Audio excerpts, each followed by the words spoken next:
بنور الفهم وافتح علينا فتوح العارفين وحفظ المرسلين وإلهام الملائكة المقربين برحمتك يا أرحم الراحمين. آمين. اللهم علمنا ما جهلنا وذكرنا ما نسينا ونور قلوبنا بنور هدايتك كما نورت الأرض بنور شمسك وافتح علينا حكمتك وانشر علينا من خزائن رحمتك يا أرحم الراحمين. آمين.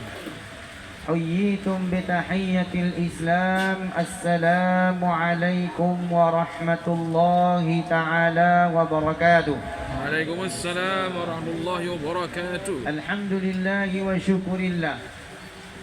Syukur kehadrat Allah Subhanahu wa taala yang telah menghimpunkan kita pada malam ini untuk sama-sama mendengar dan juga menambahkan kasih kepada baginda Nabi sallallahu alaihi wasallam, yang mana hukum mencintai Nabi sallallahu alaihi wasallam itu ialah wajib, dan mengenal baginda Nabi sallallahu alaihi wasallam itu adalah wajib, dan beriman dengan wujudnya Nabi Muhammad sallallahu alaihi wasallam itu adalah wajib, dan mengenal akan sejarah pengetahuan tentang baginda Nabi sallallahu alaihi wasallam juga adalah wajib bagi mereka yang beriman kepada Allah. Perkara ini telah disebutkan oleh para ulama al-mu'tabarah di dalam kitab-kitab mereka bahawa mengenal Allah itu adalah wajib, seperti mana kita wajib mengenal Allah Subhanahu wa taala, maka mengenal Nabi sallallahu alaihi wasallam juga adalah wajib. Hatta mencintai Allah itu adalah wajib, dan mencintai Nabi Muhammad sallallahu alaihi wasallam itu juga adalah wajib. Maka apakah kita itu boleh mencintai seseorang yang kita cinta itu kalau sekiranya kita tidak mengenalnya? Bisakah? Macam bahasa Indon pula. Bolehkah kita ni nak jatuh cinta pada seseorang kalau kita tak kenal dia? Agak-agak boleh jatuh cinta ke tak? Kita yang boleh berkahwin dengan orang perempuan tu, yang perempuan boleh berkahwin dengan laki tu, yang kita boleh bermesra dengan kawan-kawan kita tu, yang kita senyum bila nampak kawan kita tu, kenapakah? Kerana kenal. Maka orang yang kenal itu sudah pasti dia mengetahui siapa yang dia kenal itu. Walaupun berlaku tasyabuh, perumpamaan antara seorang dengan seorang, oleh kerana daripada kenal, maka dia boleh membezakan yang mana kawan dia, yang mana yang menyerupainya. Contohnya begini. Kita berjalan bawa isteri yang memakai tudung warna purple. Pakai tudung purple. Kita bawa isteri kita pakai tudung warna purple. Kemudian kita biar dia pergi. Walaupun ada orang yang pakai tudung purple macam isteri kita, tapi kita boleh beza ataupun tidak? Boleh beza tak? Jangan buat tak pandai beza. Jika boleh kira nama Jasmine ni buat tak pandai beza tak kira, pergi seorang balik berdua. Jangan main-main. Kita boleh bezakan yang mana isteri kita, yang mana bukan isteri kita. Walaupun isteri kita tu ada kembar dia. Contohnya, dia ada kembar pasangan, muka hampir-hampir sama, tapi orang yang mengenal boleh membeza yang mana dia punya kekasih, yang mana bukan dia punya kekasih. Maka mencintai Nabi sallallahu alaihi wasallam itu wajib sampailah tahap kita kenal.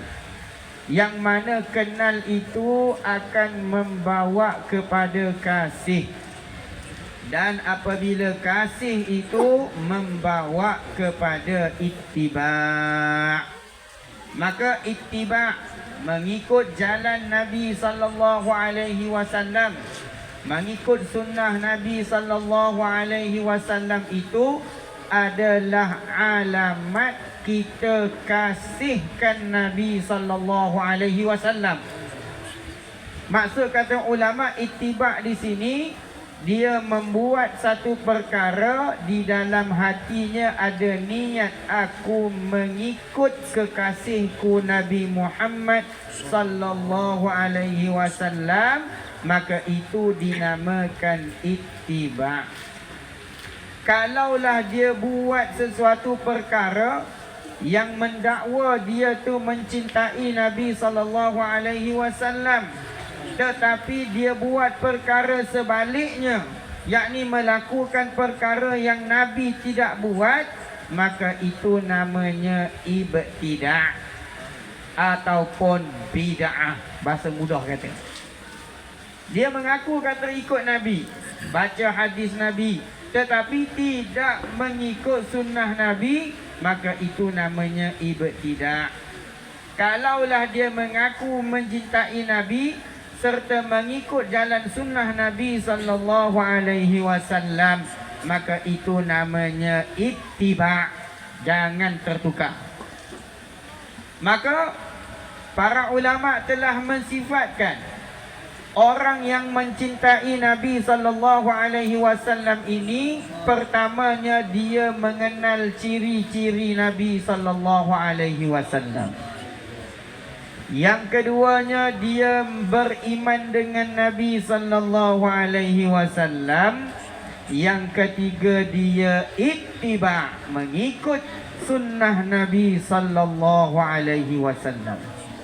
Apakah yang Nabi bawa? Nabi bawa sunnah itu, yakni Nabi mengajar kita bagaimanakah nak mendapat keredaan Allah Subhanahu wa ta'ala. Itu yang Nabi bawa untuk nak selamatkan kita di dunia dan di akhirat. Nabi tak suruh kita selamat kat dunia saja. Kalau kita selamat dekat dunia, belum tentu kita selamat di akhirat. Tetapi orang yang selamat di akhirat, sudah pasti dia selamat dekat dunia ni. Jangan kita ingat bila kita dah ada kesenangan, oh saya dah senang dah, nak bayar kereta senang, nak bayar rumah senang, saya rasa saya dah selamat. Belum lagi. Orang yang selamat di akhirat ialah mereka yang selamat di dunianya. Maka untuk mencintai Nabi sallallahu alaihi wasallam itu tak dapat tidak mestilah kita mengenal Rasulullah sallallahu alaihi wasallam. Bila dah kenal akan bawa kepada ikut. Daripada manakah kita nak mengenal Nabi, maka didiklah anak-anak kita yang kocik-kocik ni yang comel-comel lotai kat depan ni Nah, yang gigi ada yang penuh, ada yang tak penuh ni Nah, yang muka comel-comel kat depan ni. Didiklah anak itu supaya mengenal Nabi sallallahu alaihi wasallam dan supaya dia kasih kepada Nabi. Sekurang-kurangnya dia berani untuk mengikut sunnah Nabi sallallahu alaihi wasallam. Macam anak yang dekat depan ni kan, walaupun main jari tetap pakai jubah, itu sunnah. Masih memakai kopiah, itu sunnah. Masih memakai selipar. Nah, walaupun nakal-nakal dia masih lagi tahu Rasulullah lahir di mana, wafatnya di mana, maka kata ulama itulah didikan yang pada anak-anak daripada kecil. hatta dikatakan oleh Syekh Daud Al-Faqani rahimahullah di dalam kitab Kifayatul Muhtadi, wajib seorang ayah, bukan wayah, wajib atas seorang wali. Dia kata wali. Wali ni lebih umum daripada suami, lebih umum daripada ayah. Bila sebut perkataan wali dengan makna orang yang ada tanggungan. Adik, ada tanggungan tak? Awak dah ada tanggungan ke belum? Dah ada tanggungan ke belum? Oh, dia tanya tanggungan ke apa? Mek kau? Belum lah tu nama Nak? Orang yang dah ada tanggungan. Siapa? Lelaki. Buat apa dekat lelaki tu? Bahawa memperkenal oleh ia. Ni saya ikut bahasa kitab je terus ni.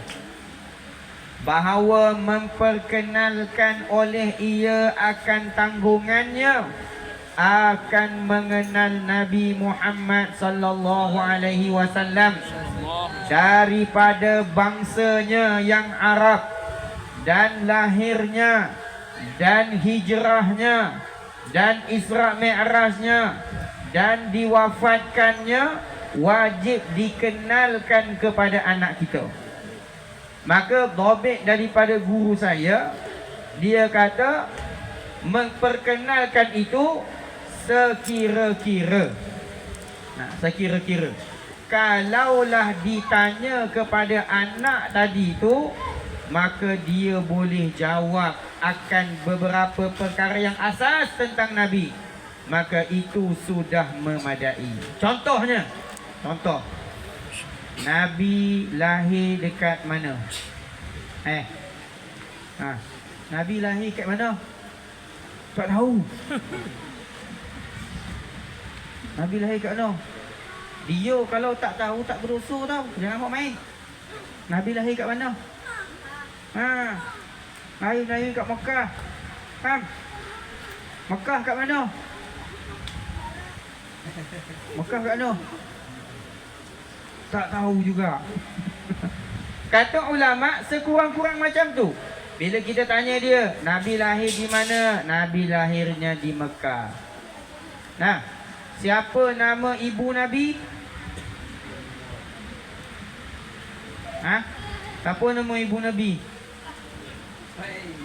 Siti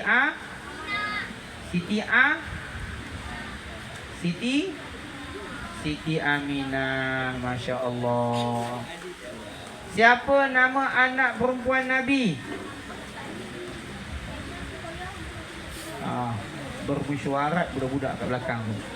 Tuan-tuan, kalaulah kita tanya dia tak dapat jawab pada keadaan usianya kanak-kanak, maka hukumnya tidak berdosa. Tak berdosa. Nah, tetapi topik daripada ulama, sekiranya kita bertanya kepadanya, kepada anak-anak tadi tu, tanggungan tadi, ketika usianya sudah akil baligh, dah baligh dah, umur anak dah 23 tahun, nak kahwin dah ni, tak nyabar. Faham? Mana ni tak kahwin ni? Nak kahwin dah, umur dah 23 tahun, umur dah 18 tahun, umur dah 17 tahun. Kalaulah anak itu tak dapat nak jawab, maka ketahuilah ibu dan ayah dia sentiasa berada di dalam dosa yang besar. Jangan main. Kita sanggup kenalkan anak kita dengan artis lah, dengan pemain bola lah, Cristiano Ronaldo. Kenal? Oi, Lionel Messi lah. Lagi apa dia? Pogba lah, habis tu benda keluar. Nak tu siap baju Chelsea. Apa tu? Faham? Walaupun baru ni kalah dengan Liverpool. Tak sanggup pakai lagi tu. Dah kalah pun pakai juga tu masalah. Nampak? Kita sanggup kenalkan anak kita, tapi kita biarkan anak kita jahil tentang Nabi. Tuan-tuan, kalau anak-anak itu baligh ketika umur 9 tahun, dalam keadaan masih tidak mengenal Rasulullah, tak kenal Allah, tak reti sifat-sifat Allah secara asas, tak mengenal Nabi secara asas. Saya ingat dulu saya bagi satu tausiah di satu sekolah menengah.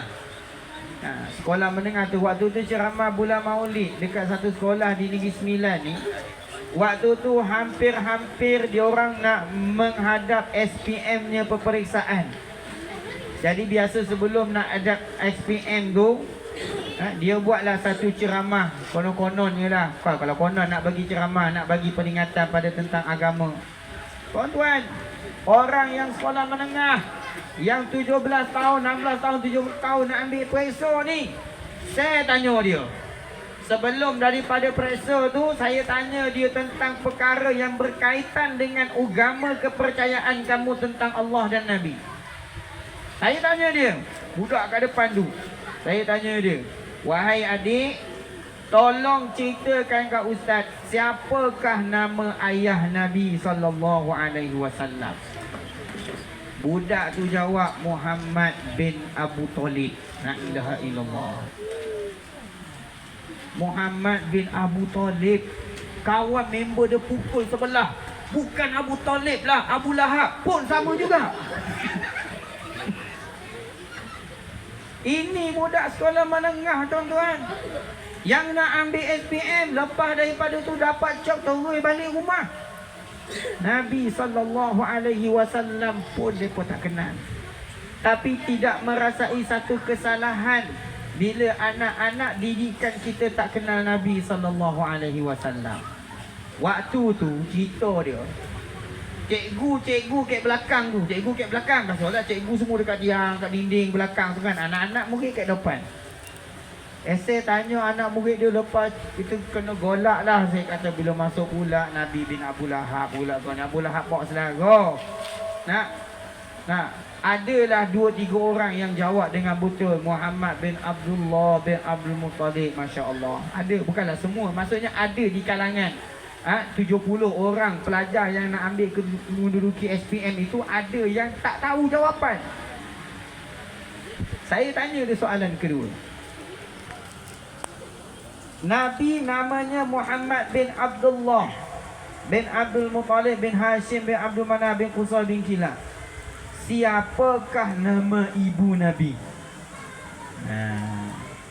Bila saya tanya ibu Nabi ni, saya tuju kepada pelajar yang perempuan pula. Sebab lelaki tadi ayah Nabi, itu pun dah merapu-rapu dah tu. Yang perempuan pula.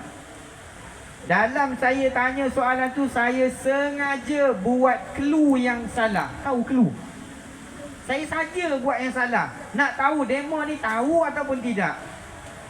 Saya kata, siapakah nama ibu Nabi? Siti confident belakang tu, Fatimah. Ambil kau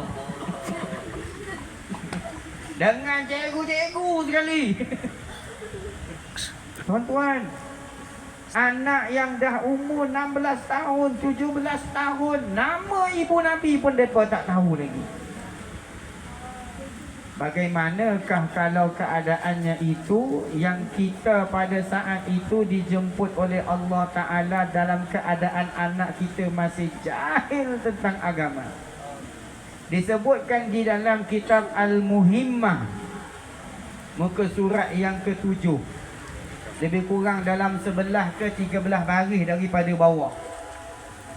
Disebutkan oleh para ulama, di akhirat nanti, di dalam satu hadis Nabi SAW, ketika mana seorang lelaki itu nak dihisap oleh Allah Ta'ala.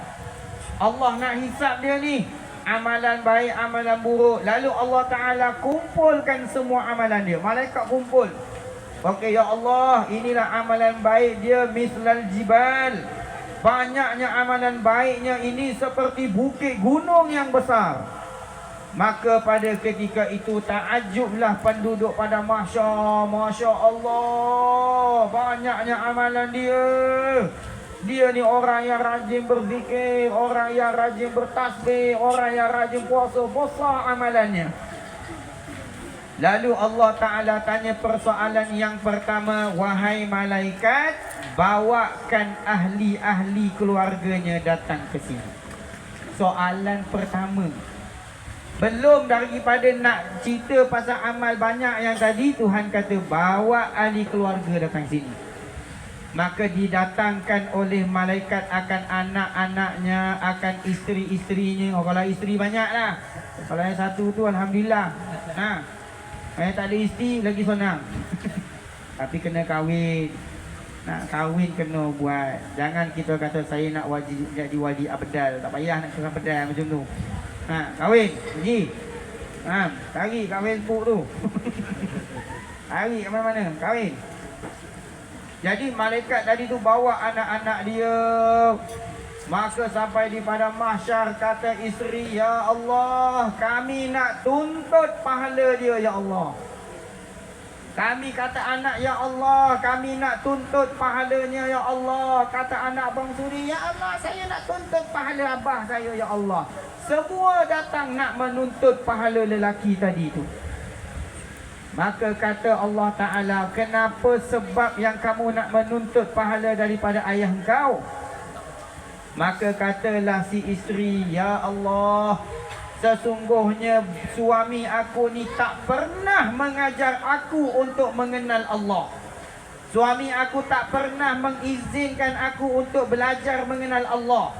Suami aku tak pernah mendorong aku membawa kepada kelas pengajian untuk mengenal Allah, sehingga aku syirik dengan engkau sebabkan dia. Ui. Ke akhirat nanti macam tu tuan-tuan. Nak jawab apa kita orang lelaki? Al-yawma nakhtimu ala afwahihim. Mulut semua dah kena gam gajah. Wa tukallimuna aydihim. Tangan bercakap. Wa tashhadu arjuluhum. Kaki jadi saksi bima kanu yaksibun, dengan apa yang kamu telah buat. Syarah datang tak ni? Saja buat lengah kan? Tak dapat? Tak dapat. Tok Guru ada, Syarah ada kat madrasah tadi. Kebetulan tu nak ajak dia cakap kan. Kata Muhammad tak ajak, nantilah kita datang. Dia kata anak pula datang. Jumpa kepada Allah, ya Allah, aku nak tuntut pahala bapa aku sebab dia pun tak pernah ajar aku, tak pernah mengenalkan aku ilmu tauhid. Dia tak pernah, semua anak dia tuntut sehingga habis pahala bapa dia tadi yang segunung tadi. Bilalah mereka dah tuntut, maka Allah Ta'ala kata sekarang ni ambil segala kejahatan yang ada pada anak tadi, yang buat dalam keadaan jahil. Isteri yang buat perkara dalam keadaan jahil, angkat semua kesalahan ni, letakkan di tempat suaminya balik. Maka menjeritlah para malaikat di mahsyar itu. Malaikat mengatakan, ya Allah, inilah orang yang beramal, inilah orang yang mencari pahala ibadat, dan akhirnya muflis di sisi Allah. Semua ibadat dia habis diberi ke orang. Apa kesalahannya? Di dalam kitab Muhimmah sebut jelas daripada hadis Nabi, kerana dia tak didik anak isteri dia mengenal Allah, mengenal Nabi sallallahu alaihi wasallam. Dia membiarkan anak dia dalam keadaan jahil. Biarkan isteri dia dalam keadaan tidak menutup aurat. Biarkan anak dia bergaul dengan bebas tanpa ada rasa kesalahan. Ingat, tanggungjawab itu suami yang akan hadap di hadapan Allah Subhanahu wa taala. Kalau kita jahil, kalau kita tak pandai nak didik anak tentang agama, jangan segan-segan hantar anak pergi mengaji agama. Sebab tanggungjawab yang batin tadi tu, nafkah batin terhadap isteri dan anak-anak. Jangan ingat nafkah batin tu hanya sekadar bersama isteri. Nafkah batin, termasuk nafkah batin ialah nafkah ilmu. Kena bagi isteri tu ilmu, biar dia kenal Allah, biar dia belajar tauhid, biar dia belajar fiqh, betulkan amal ibadat dia, biar dia kenal tasawuf. Boleh dibuang sifat mazmumah dan hiasi hati dengan sifat mahmudah. Dia dengan baca Al-Quran dengan makhraj dan bacaan yang betul. Itu tanggungjawab suami. Kalau suami tak mampu nak beri tanggungjawab sedemikian, maka suami kena izinkan anak dia pergi. Bukan, silap. Bukan suami kena izinkan anak. Suami bila tak mampu nak bagi tanggungjawab tadi, wajib kata ulama suami pergi belajar. Faham tak ni? Suami tadi tu bila dia tak mampu nak ajar anak dia, tak mampu nak ajar isteri-isteri dia, walaupun dah 3 tak mampu nak ajar juga, kata ulama, suami ni tadi wajib kena keluar rumah pergi belajar. Cari ustaz dekat surau tu cari imaman dua-dua ni pergi belajar. Belajar kitab, belajar fardu ain. Bila dia dah dapat ilmu dekat surau, dia balik rumah, dia ajar anak-anak ni. Itu satu tanggungjawab yang pertama. Yang pertama tu, nombor 1 tu. Suami pergi belajar dulu. Pergi belajar Quran, macam mana nak sebut Bismillahirrahmanirrahim dengan makhraj yang betul, dengan tajwid yang betul. Suami belajar. Suami dah dapat, bawa balik rumah. Anak, isteri, mai duduk sini. Hari ni abah nak ajar apa yang abah dah belajar kat surau tadi. Apa hukum? Itu sebahagian daripada nafkah batin. Itu sebahagian tu. Yang wajib mesti kena suami kena bagi. Ustaz, esei bukan masalah tak nak ajar Ustaz. Esei pun sibuk, nak kerja, nak itu, nak ini. Kalaulah suami bagi alasan sedemikian, maka suami jangan beratkan. Suami jangan halang anak dan isteri nak pergi belajar agama. Kalau anak tu kata, ayah dia kata, contohlah kata, ayah tak mampu nak ajar ni. Tak apalah, koleh potang tu ada kat surau tu mengaji Quran fardu ain, ayah hantar kau pergi sana. Itu adalah yang terbaik. Apa lagi? Dia bagi isteri dia, bang, hari ni ada kuliah duha bang dekat surau Taman Jasmin bang. Ada orang mengajar bab hid ke, bab fardu ain ke, betul ke semayang ke. Boleh tak saya nak join? Silakan. Hatta kata ulama, isteri yang keluar daripada rumah pergi menuntut ilmu walaupun tanpa keizinan suami, haram suami menghalang. Haram.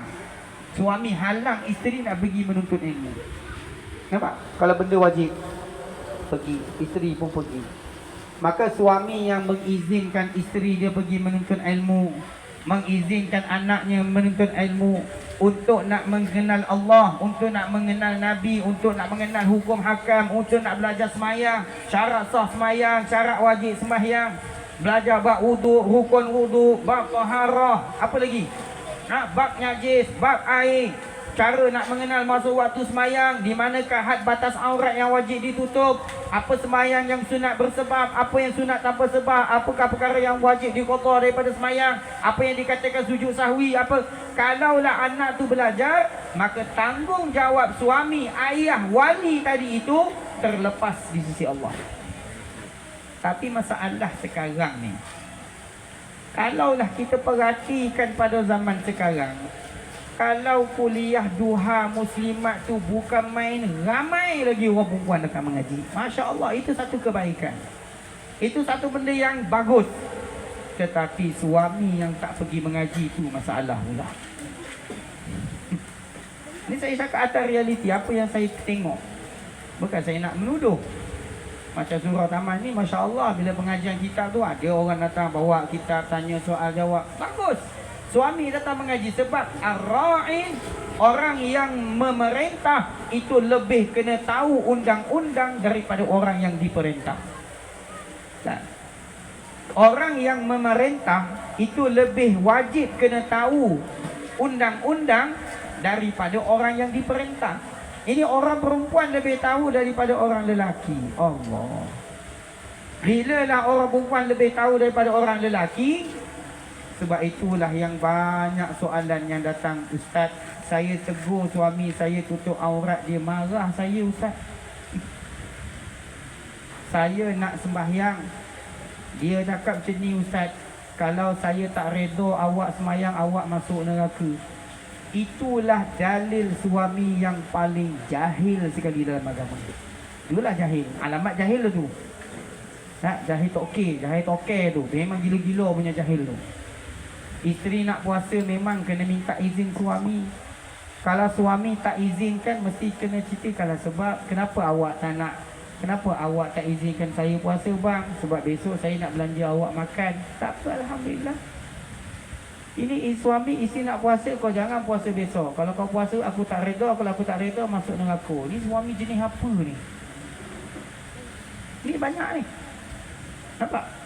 Sebab itu nasihat saya pada maulid malam ini, tak apa seperti mana yang diberi nasihat oleh guru kami juga, bahawa tekankan kita sendiri. Allah Ta'ala pelihara sebut dalam Quran, qu anfusakum wa ahlikum nara. Peliharalah olehmu anfusakum, akan diri kamu. Satu, wa ahlikum, dan ahli di bawah tanggungan kamu, naran, akan api neraka. Jaga diri sendiri dulu. Suami bagi izin pada isteri belajar, bagi hantar anak belajar agama, itu bagus. Suami nak selamatkan anak isteri dia daripada api neraka. Tapi kalau suami tak belajar, macam mana dia nak lepas? Tak.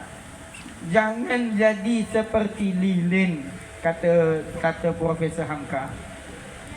Jangan kamu jadi seperti lilin yang menerang, yang memberi manfaat kepada orang, tetapi dia tak sedar dia menggelapkan dirinya sendiri. Dan dia membakar dirinya sendiri. Dia bagi terang ke orang, tapi dia tak sedar. Cuba tengok lilin tu, kalau buka lilin, dekat bawah lilin tu gelap. Bawah lilin tu gelap. Dia terangkan keliling, tapi dirinya gelap. Jadilah kamu seperti lampu yang apabila kalau dia terang, diri dia pun sendiri dah terang dah. Nampak? Inilah pesanan daripada para ulama tentang berkenaan dengan maulid Nabi SAW. Kita tekankan dalam majlis maulid ini, perbanyakkanlah membaca selawat, pertambahkanlah pengenalan pengetahuan kita tentang Nabi SAW. Nah, perkara yang terakhir yang saya nak sentuh sebelum kita mahalul qiyam dan habis, nah, iaitu pesanan daripada ulama-ulama mutaakhirin. Antaranya ialah Al-Habib Umar bin Hafiz, hafizahullahu ta'ala wa nafa'anallahu bi'ulumihi. Dan juga baru-baru ni datang Al-Syekh Najib Umar Karamah Bahashwan, yang merupakan orang ketua bahagian dakwah di Darul Mustafa. Dan saya pun dengar ucapan Al-Habib Umar tu ketika live, ketika maulid. Habib Umar pesan, dan juga para ulama semua, ingat, Al-Habib kata, hati-hatilah, jagalah anak-anak kita, yang mana mereka itu fitrah. Kullu mauludin yuladu alal fitrah. Setiap anak yang dilahirkan mereka itu fitrah, maknanya bersih, tak ada apa-apa kotoran. Jagalah anak-anak kita daripada dia sibuk mengagung-agungkan orang yang kafir. Di akhir zaman ini, orang Islam bangga dengan orang kafir. Mereka tak bangga dengan orang Islam sendiri. Orang soleh, para awliya illah, orang-orang yang mengaji, para ulama. Cuba tanya anak kita, berapa ramai yang dia kenal? Berapa ramai ulama yang dia kenal, yang kita pernah perkenalkan pada anak tadi tu? Inilah sosok ulama, inilah Imam Asy-Syafi'i, inilah Imam Maliki, inilah Muallim Haji Abdul Wahid bin Osman, inilah Syekh Tuan Tabal, inilah. Berapa banyak ulama yang kita perkenalkan pada anak-anak kita? Tak pernah. Mungkin ada 2-3 orang, alhamdulillah. Tapi anak kita mengenal orang kafir berapa ramai? Cristiano Ronaldo, Justin Bieber, BTS, apa lagi? Apa lagi? Tak tahu. Mobile Legend. Apa lagi? Oh, dengar Mobile Legend laju kau Apa contoh lagi pemain bola yang kau kenal? Siapa lagi? Pemain bola yang kau kenal apa lagi? Lionel Messi, lagi Kylian Mbappe. Oh, ya si, nampak oh. Nampak? Harry Maguire pun kenal. Fernando Torres habis. Nampak tu? Itu dalil. Tuan-tuan, itu dalil. Maknanya, cuba tanya dia, ulama yang kau kenal siapa?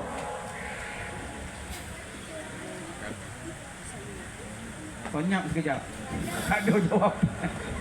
Tuan-tuan, ulama pesan, hati-hati dengan kamu mengagung-agungkan orang-orang yang kafir, kerana anak-anak kamu sedang mengikut jejak langkah mereka. Bukan tak boleh kenal, tapi jangan sampai kamu mengagungkan orang kafir. Ulama orang Islam semua mereka tak kenal. Nampak? Siapakah orang yang paling hebat di dalam peperangan? Oh, habis nama ni habis semua keluar. Kalau dia keluar Khalid bin Walid, Ubaidillah Al-Jarrah, Zaid bin Harisah, Ja'far bin Talib, alhamdulillah. Nampak? Saya ingat dulu waktu saya pergi ke ziarah di Tarim. Saya ziarah di Tarim tahun 2021 katanya. 2021. Waktu tu dah habis Covid dah waktu tu. Saya pergi ke Tarim lepas daripada raya. Raya yang ke-7, raya yang lepas minggu raya tu saya pergi ke Tarim. Saya pergi ziarah di satu tempat. Saya nak pergi ke satu tempat orang soleh ni. Waktu tu nak pergi ziarah makam Syekh Omar bin Abdul Rahman Al-Attas. Omar Abdul Rahman Al-Attas. Saya nak pergi ziarah makam dia ni. Ataupun pengasas Bari Ratib Al-Attas itu sendiri. Saya pergi ni dengan adik-beradik apa semua. Jumpa seorang budak kecil. Budak kecil besar-besar ni. Ketat-ketat comel-comel ni. Nah, budak tu duduk kat tepi tu dia makan aiskrim.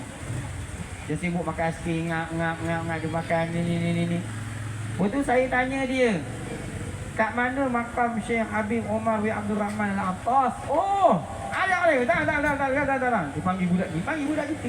Kita pergilah jalan. Masuk dekat makbarah tu, ziarah. Budak yang kecil tadi tu, dia cerita satu makam ulama, nasab, keturunan, dari mana ilmu, semua dia boleh cerita sampai habis. Ini namanya Syekh Habib ni, keturunannya daripada sini. Dia dulu belajarnya macam ni. Bila kita nak keluar, dia datang. Ya di sini ada satu makam ni, pengarang kitab ni. Yang di sini kata, tuan, umur budak tu baru 9 tahun. 9 tahun, cerita macam-macam. Habis semua ulama yang ada dekat kawasan tu, semua dia kenal. Dalam perjalanan jalan tu dia tunjuk. Dia kata, Ustaz, Hunak, kalau atas nampak tak ada rumah atas tu. Itulah rumah daripada orang sekian-sekian. La ilaha illallah. Ini anak-anak orang Yaman, tuan-tuan. Bapa, mak, ayah dia dah kenalkan anak dia dengan ulama, sehingga mereka itu bercita-cita, saya nak jadi macam ulama tadi tu. Mereka bercita-cita, saya nak jadi macam ulama tu. Kita sekarang ajar anak tengok bola, anak-anak gila nak jadi bola. Nampak? Sibuk nak jadi macam BTS, jadi Korea pula dah. Sibuk nak jadi tu, sibuk nak jadi ni. Walaupun kita nampak benda tu tak ada efek, memang tak ada efek pada kita, tapi ada efek pada anak kita. Dan ingat, jangan sampai di akhirat nanti mereka tuntut semua pahala yang ada pada kita. Na'udzubillah. Sebab itu penting kita buat, ajar anak kita menuntut ilmu. Hati-hati dengan orang-orang yang mereka telah mengagung-agungkan di kalangan artis, di kalangan pelakon, di kalangan orang yang ada nama, di kalangan tu. Biarlah mereka mengenal ulama, biarlah mereka kenal. Kalau kita tanya budak zaman sekarang pun, jangan saya tanya itu, saya tanya seorang hamba Allah, siapa nama Mufti ni 9, pun tak ada jawab. Itu budak sekolah agama tu. Nampak? Mufti ni 9, sebelum daripada Profesor Madya, Dato' Dr. Fauzi Naim. Siapa dia? Pun tak tahu juga. Masalah betul. Nampak? Siapa? Syekh Murtaza sebelum tu lagi, tengah-tengah tu. Yang sebelah aku tak tahu. Ni cerita realiti, tuan-tuan. Mufti Negeri Sembilan semua tak kenal, ulama Negeri Sembilan tak kenal. Bila kita tanya siapa nama ulama sekian-sekian, tak pernah dengar nama Itu jawapan dia. Dekat Negeri Sembilan ada seorang wali Allah, nama bergelar Tuan Tulis. Tahu Tuan Tulis? Tak. Padahal yang tua-tua, yang pakcik-pakcik, insya-Allah lah. Bayangkan kalau anak tu tak kodang. Tak, yang dia tahu dekat Lavender High tu ada seorang tu, kau jalan buat, kau jalan buru tuan. Itu yang dia tahu. Hati-hati tuan-tuan. Tak, hati-hati. Didiklah anak kita, insya-Allah. Ya, kita sebut usaha pertubuhan tarekat muktabar, usaha nak jalankan majlis, nak jalankan program untuk nak jaga anak-anak ni di masa yang akan datang. Biarlah mereka belajar tauhid, biarlah belajar fiqh, walaupun buat camp 3-4 hari je pun, insya-Allah sikit sebanyak bagi mereka kenal tentang para ulama. Biar kenal agama dia sendiri. Mudah-mudahan dengan tazkirah yang ringkas, yang panjang tadi tu, Allah Ta'ala beri manfaat kepada kita. Dan insya-Allah lepas ni kita terus ke mahal qiyam dan terus main isya'. Wallahu subhanahu wa ta'ala a'lam. Allahumma salli wa sallim wa barik alaihi wa ala alihi